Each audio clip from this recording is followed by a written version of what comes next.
Notre projet a débuté en 2015 et l'objectif est d'intégrer les enjeux environnementaux et de développement durable dans l'ensemble des activités du centre, donc à la fois pédagogique et la gestion propre du centre.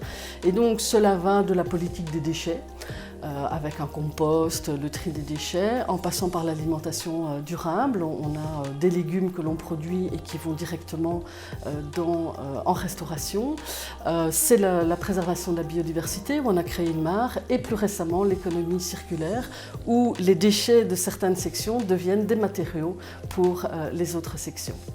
Alors les porteurs du projet, mais c'est l'ensemble du personnel du centre de formation, les formateurs et bien entendu les apprenants.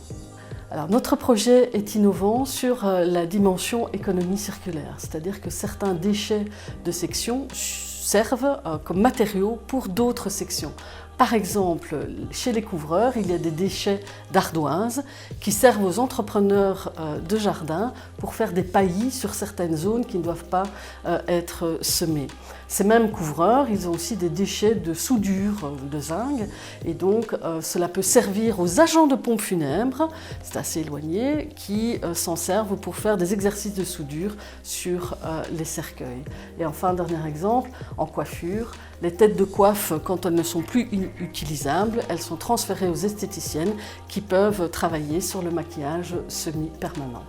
Nous avons mis en place ce projet donc presque depuis 10 ans, de manière très progressive et surtout avec la plus grande adhésion positive possible sur l'ensemble du personnel. Et maintenant, tout est naturel.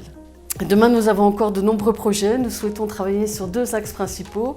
La préservation de la biodiversité en plaçant des nichoirs sur l'ensemble des toitures de nos implantations. Et 2, sur un aspect plus difficile qui est le numérique, la gestion des mails, puisqu'on sait que ça a un gros impact environnemental sur la planète.